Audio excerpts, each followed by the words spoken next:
Welcome to the deep dive. There's a huge difference between just driving and driving defensively. A massive difference. Most of us think we're pretty good drivers, right? Yeah. Because we haven't had a major accident. But that line between a quiet commute and a really dangerous moment, it often just comes down to one thing. Anticipation. Exactly. Being able to spot a threat before it even fully develops. And that's our mission for this deep dive. We're going to give you a shortcut. We're digging into material from an advanced defensive driving resource. This is the kind of stuff that trains you to stop reacting and start preempting. So we're pulling up the hard data, the facts on when and where danger is most likely to pop up. Right.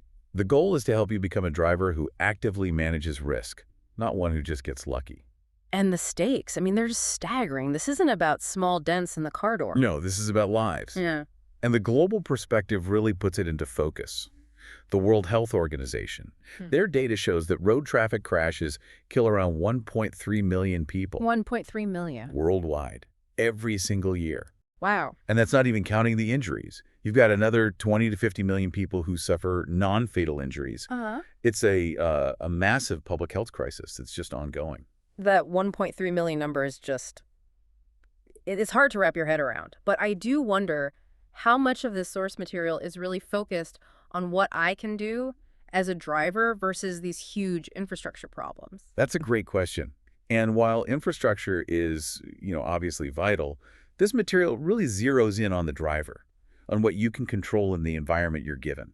Okay. And here is the single data point that shapes their entire approach. More than half, over 50% of all road traffic deaths involve vulnerable road users. And by vulnerable users, you mean pedestrians, cyclists? Pedestrians, cyclists, motorcyclists, Yeah. Exactly. If we aren't anticipating the danger, they're the ones who pay the ultimate price. That really changes things. It has to. It forces you to shift your focus from just protecting yourself in your car to protecting everyone else out there. And you do that through pure anticipation. So our source material is built on that idea. It breaks down these dangers into 9 specific categories. We've got lane, road, intersection, rear, vehicles, rail, weather, pedestrians, and animals. It's full checklist. Like a whole framework for what needs to be on your radar. And it all starts with getting into the right mindset. All right, let's unpack that. The source material calls these the golden rules. And it seems like it's less about specific maneuvers and more about mental control. This is the foundation. Yeah. It really is. If you can get these 3 rules into your head, you stop just hoping other drivers do the right thing and you start controlling your own outcome. Okay, so the first rule sounds simple, but I can see how it's not. It's never assume anything. Focus only on what's actually happening right now. So don't assume the car at the stop sign is going to stay stopped. Don't assume that blinking turn signal means they're actually going to merge. That is so critical. Think about a classic accident, right? Yeah. You're coming up to an intersection, there's a car waiting, you assume they see you. Right. You assume they'll wait. But the advanced driver sees that car as a potential missile.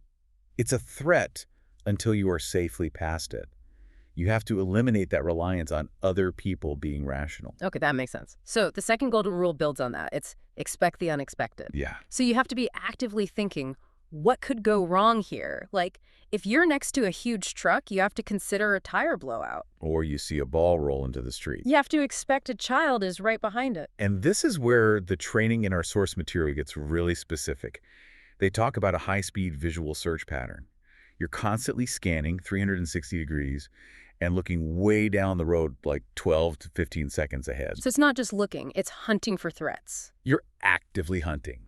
Is that car drifting in its lane? Is that brake light flickering for no reason? And the third rule is the most practical. Plan ahead, which they define as always having an escape route. Always. You should never, ever be trapped. This is where the physics comes in. It is. The source is so clear on this. Your following distance should never be less than 2 seconds, and often more.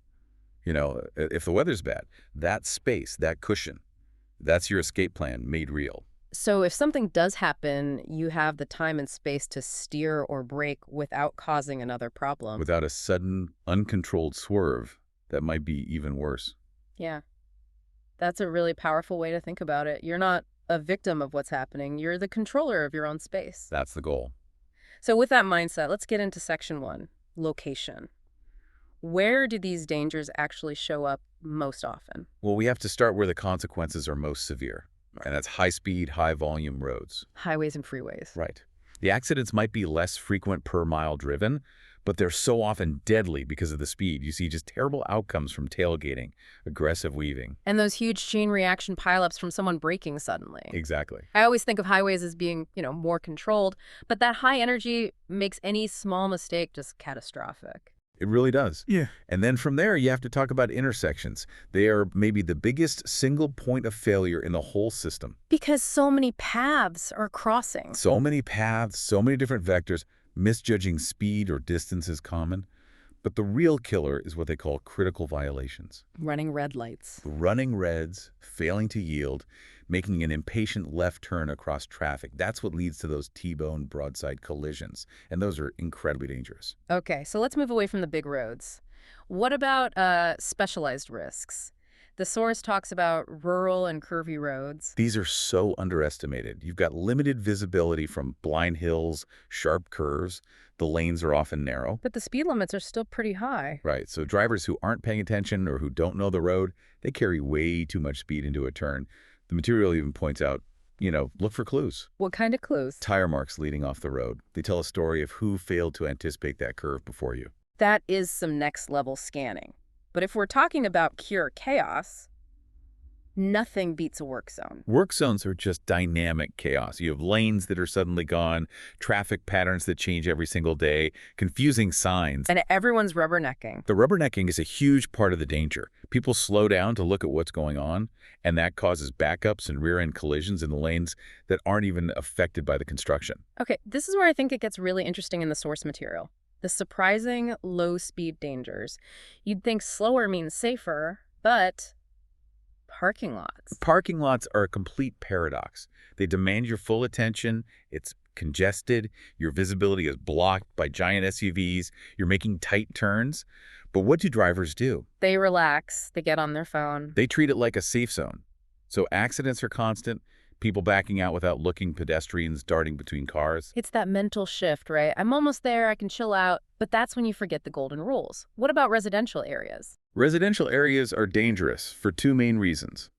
People drive too fast, and they don't yield. They treat stop signs like suggestions. Exactly. And you combine that with parked cars blocking your view. The risk of hitting a kid playing or a cyclist you just didn't see is so much higher. And this brings us right back to that awful statistic about vulnerable road users. School zones and crosswalks have to be critical danger spots. Absolutely critical. The risk spikes at certain times, morning drop-off, afternoon pickup, but it all comes down to driver compliance. People just ignoring the reduced speed limit. Ignoring the signs, not stopping for buses, the potential for disaster is just immediate. The source says you should treat those zones during active hours as if your visibility is 0 and your max speed is 5 miles per hour. That's a great transition to Section 2, timing. Because risk isn't just about a place, it's about when you're in that place. It's totally temporal. It changes with traffic, with driver behavior, with the weather. So let's start with the big one, rush hour. Right. Weekday mornings, say 7 to 9 a.m., and then evenings 4 to 7 p.m. And I think most people figure it's just the number of cars on the road. That's only half the story. The source material actually points out these psychological differences between the two. Morning commuters are often distracted. Drinking coffee on a work call. Multitasking, thinking about the day ahead. Evening commuters, though, they're often tired, stressed, impatient, aggressive. way more aggressive. And both of those mindsets are incredibly dangerous. Then you get the social risks, the peak times for impaired driving, like late on a Friday or Saturday night. Yeah, that's when your statistical probability of meeting a drunk driver is highest. But it's also, more inexperienced drivers out on the road coming home from parties.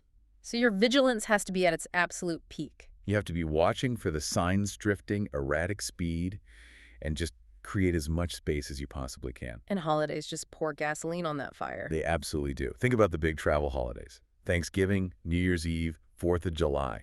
You get this perfect storm of more cars on the road. People are tired from driving long distances. And a much higher chance of impaired driving from all the celebrating. for sure. Thanksgiving weekend, believe it or not, is often one of the deadliest. You get the fatigue from the Thursday travel, then you add in impaired driving all weekend. It's a really bad mix. And what about things like major sporting events? Yeah, that's like a localized temporary rush hour. Around the stadiums, traffic spikes, and you get a higher chance of encountering drivers who are, let's say, very emotionally charged. Okay, shifting from behavior to the environment. Let's talk about low visibility, nighttime driving. At night, your world just shrinks. Even with great headlights, you can't see as far, so your reaction time is cut down.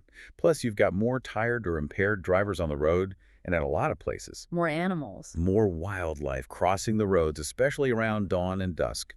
This is why that visual search pattern is so important. You're not just looking for cars.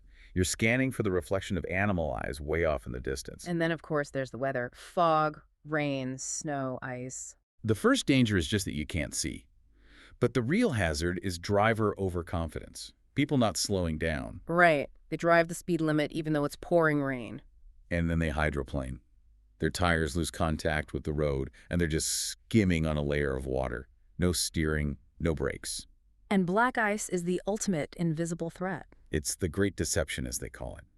It looks just like a wet patch on the road, especially on bridges or in shady spots. The advanced driver learns to anticipate it. If it's near freezing and the road looks wet, but there's no spray coming off the tires in front of you. That's a huge warning sign. It is. You have to slow down and avoid any sudden moves. You expect that patch of ice to be there. And we should also mention that construction zones have their own dangerous times. Oh, absolutely. The danger isn't constant. It spikes right when a detour is first put in or when heavy equipment is actually moving across the lanes. It's that period of confusion and transition when accidents are most likely. Okay, so we've hit the dangerous places and the dangerous times. Let's bring this all together. What are the final actionable steps we can take? This is where the training becomes reality. And the first step is just to remove the pressure you put on yourself. Plan ahead. Allow extra time. So much extra time. Check the traffic, check the weather before you even get in the car. That way you don't start your drive already stressed out and rushing. And once you're on the road, the main behavior is to drive defensively. We talked about that following distance. You have to protect that space. It's your escape route. And don't just watch the car in front of you. Watch the car 2 or 3 cars ahead. Be ready for anything. That 2-second rule is your non-negotiable insurance policy. And in today's world, this next one should be a given, but it isn't. Avoid distractions. Just focus on the road. The source material is blunt. Multitasking while driving is a myth, a dangerous myth. That includes your phone, your food, fiddling with the GPS. The second you look away, you've lost your ability to anticipate. You also have to adjust to conditions. It sounds so basic. But people don't do it until it's too late. Slow down in bad weather. Turn your headlights on so other people can see you. And you know what? If it gets really bad, like dense fog or heavy snow, the safest move is to just pull over and wait. And the most fundamental rule of all, the one that is 100% on you. Stay sober and rested. Never, ever drive impaired. And don't underestimate fatigue. Being exhausted is like being drunk behind the wheel. Your reaction time is shot. It makes anticipating danger totally impossible. And finally, you have to bring it all together with vigilance in high-risk areas. Right. You know the patterns now, so act on them. If you're driving through a busy intersection at 5 p.m. on a Friday, your brain needs to be on high alert. Near a school at 8 a.m., slow way down and look for kids. You apply those golden rules with extra focus in the places and at the times we've identified. This has been a really fascinating deep dive. I think the big takeaway for me is that safe driving isn't just about skill, and it's definitely not about luck. It's a deliberate act of anticipation. It is. It's about knowing where and when the deck is statistically stacked against you and planning for it. And to leave our listeners with something to think about on their next drive. Yeah, remember how the source material said that dangers are often the same thing, just seen from a different context or a viewing angle? Yeah. We know that over half of all fatalities are people outside of a car, pedestrians, cyclists. Mm-hmm. So here's the thought. How does it change your driving if you shift your viewing angle? If you try to predict the danger not from your own bumper, but from the perspective of the person on the sidewalk or the kid on the bike, how does that change the choices you make every single second? That's really the difference between just being a defensive driver and being a truly anticipatory one. Please like, subscribe, and get notified.